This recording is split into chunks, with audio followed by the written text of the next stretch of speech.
आप डरे नहीं, आपके घर में एक छोटे से स्थान को पवित्र घोषित कर देना, वहां एक स्वस्तिक बना देना, एक मंगल का कलश स्थापित कर देना और नियम ले लेना, इस स्थान पर मैं कभी गंदा करूंगा, गंदे शरीर से नहीं आऊंगा। बस इतना सा कर लेना। और यदि तुम चाहते हो कि हमारा व्यापार तो घर से बाहर भी है, हमारे घर में दुकान ही थोड़ी, हमारे तो घर के बाहर दुकान है, ऑफिस घर के बाहर है, लेन देन बाहर के लोग आएंगे, ग्राहक बाहर से आएंगे, तो आप पूरे नगर में यदि आपका व्यापार धंधा है, पूरे नगर से आप आजीविका करते हैं, पूरे नगर में आपके संबंध हैं, दोस्त यार हैं, रिश्तेदार हैं, सबसे पूरे नगर से आपका व्यापार चलता है, तो महानुभाव मैं बहुत अच्छी तरह कह रहा हूं, किसी एक स्थान को पवित्र स्थान घोषित कर देना, फिर तुम पूरे नगर में जो कुछ भी करोगे वो मंदिर तुम्हें संभालेगा। मैं मंदिर का नाम नहीं ले रहा हूं, मैं तो पवित्र स्थान घोषित करो कि इस स्थान पर अब जितना बड़ा शहर हो, जितना बड़ा तुम्हारा व्यापार हो, उस हिसाब से आपको घोषित करना। 1 मतलब कहना चाहिए 1.1% हो कम से कम, अधिकतम 10%, मध्यम उत्कृष्ट 25% हो। आपका मकान में कर लीजिए 1%, मान लीजिए आपका 100 बाई 100 का मकान है, कितना हो गया? 10,000। 10,000 का 1% कितना हुआ? 100। तो बस 10 बाई 10 के स्थान को पवित्र घोषित कर देना। 10 बाई 10 स्थान को पवित्र घोषित कर देना, इस स्थान को मैं पवित्र घोषित कर, छोटा हो तो उस तक, मध्यम है 10%, तो 10% में कितना हो जाएगा? 1,000 स्क्वायर फीट। 25% में कितना हो जाएगा? 2,500 स्क्वायर फीट के स्थान को पवित्र घोषित करना घर में।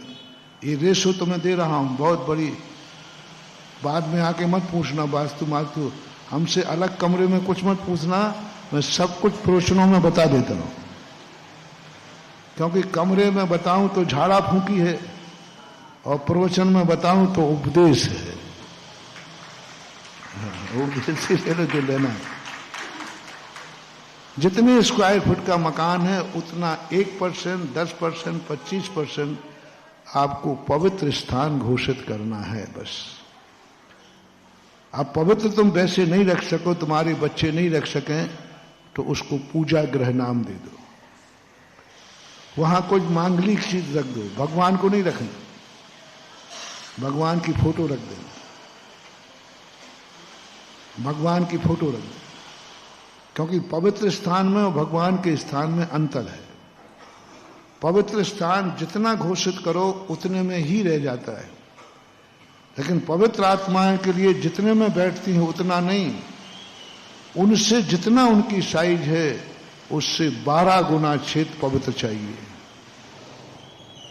12 गुना। भगवान को यदि तुमने बैठा लिया तो चारों तरफ 12 गुना, यानी भगवान की मूर्ति आपने 9 इंच की बैठा ली,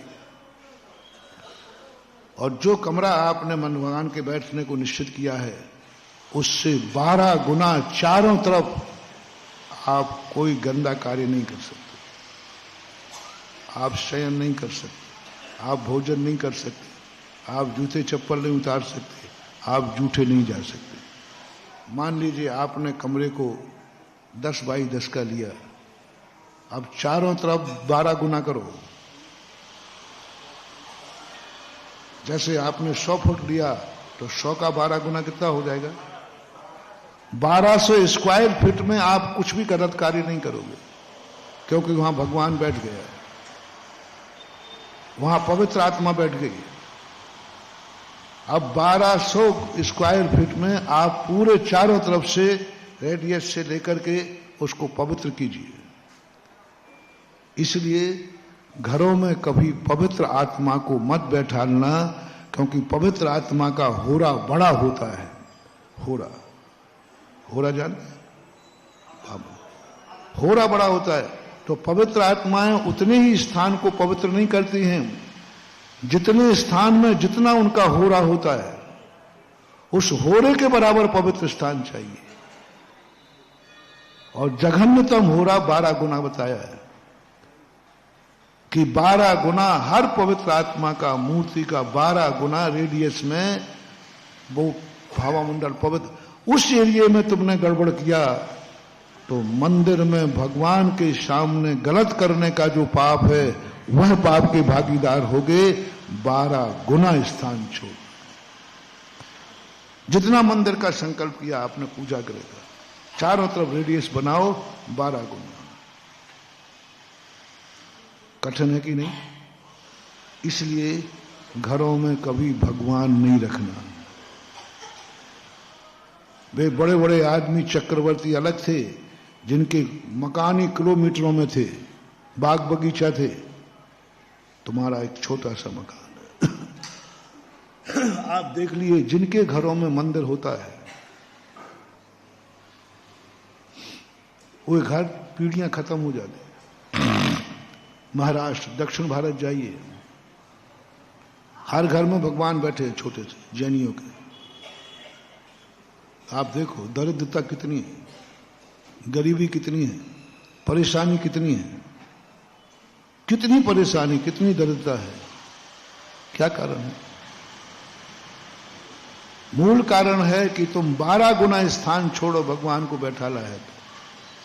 तुम तो बाजू कमरे में भगवान रखें, बाजू कमरे में तुम बैठे हो, लेट बात बने, खाना पीना कर रहे, जूते चप्पल चल रहे, इसलिए वो बर्बाद हो जाते हैं।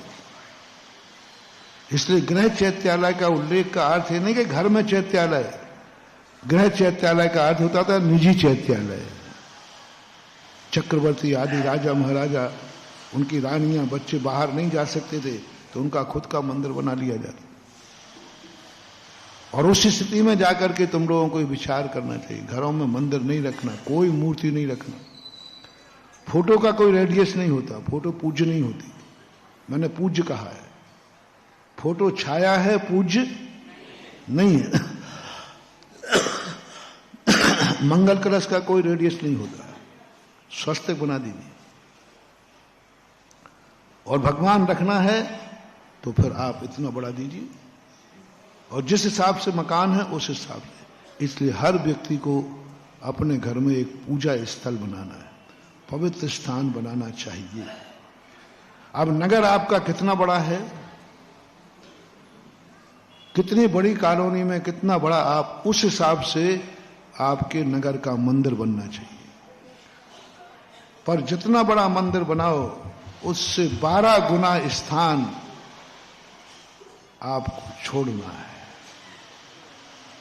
12 गुना स्थान कॉलोनी में मंदिर बनाओ, 12 गुना चारों तरफ छोड़ो,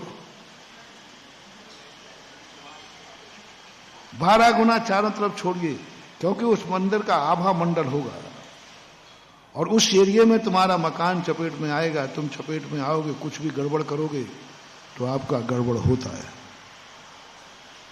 इसलिए मंदिर से टच करके मकान नहीं बनाना। कम से कम बीच में एक रास्ता जरूर हो, 3 हाथ का अथवा 16 हाथ का,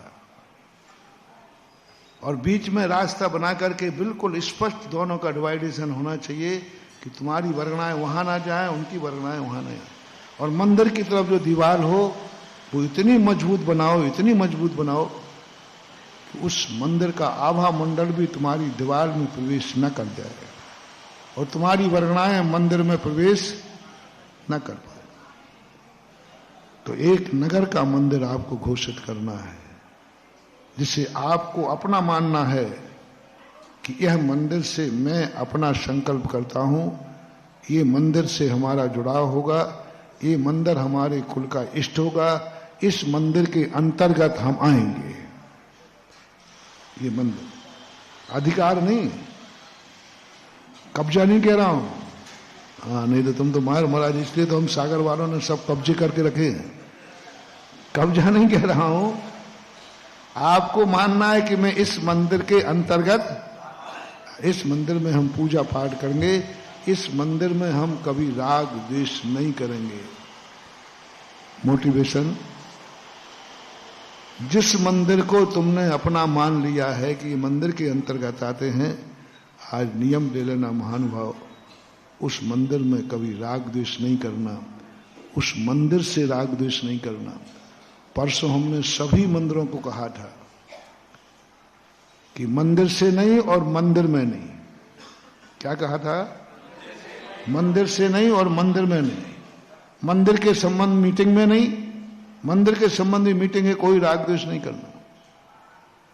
अब और जो बता रहा हूं और ज्यादा निकृष्टतम निकृष्ट कर्म का बंध होता है। जिस मंदिर को तुम अपना अंदर में मानते हो, मैं इस मंदिर के अंतर्गत आता हूं। सपोर्ट कर लो, मोरा जी है, तुम बताओ भाई आप लोग कौन से मंदिर को पूजा पाठ करते हो? कौन सा मंदिर आपके परिवार के पास है? तो ने कहा मोरा जी है। किसी ने कहा कि बीच का मंदिर है, किसी ने कहा घटिया मंदिर है, कटंगी मंदिर है, किसी ने कहा चौधरवाई है, जो भी आपने कहा। उस मंदिर के संबंध में आज बहुत करुणा दया करके कह रहा हूं, नियम ले लेना, तुम्हारे कोई प्राण भी लेवे तो मर जाना, लेकिन उस मंदिर से, उस मंदिर में राग द्वेष नहीं करना, कसाय नहीं करना। क्योंकि ये मंदिर तुम्हारा इष्ट है, तुम्हारे पूर्वज भी यहीं पूजा करते थे, तुम भी पूजा कर रहे हो, तुम भी भक्ति कर रहे हो, तुम्हारा परिवार, तुम्हारा मंदिर है वो, तुम उसको मानते हो कि हमारा मंदिर ये कालो। वहां बस कभी भी हो, उस मंदिर में राग द्वेष नहीं करना, उस मंदिर में कभी परिणाम नहीं बिगाड़ना, उस मंदिर में कभी मायाचारी नहीं करना, उस मंदिर से कभी लोभ नहीं करना, उस मंदिर में कभी मान नहीं करना, उस मंदिर में कभी क्रोध नहीं करना, क्योंकि ये स्थान तुम्हारे वंश के लिए, तुम्हारी पीढ़ी दर के लिए इष्ट देव हो गया, पवित्र स्थान है। बच्चों को कह के जाना, बेटा कहीं भी तू लड़ना भिड़ना जो करना है करना, बस अपना ये मंदिर है, इसमें तू कभी भी अपवित्र वन से मत जाना, अपवित्र शब्द मत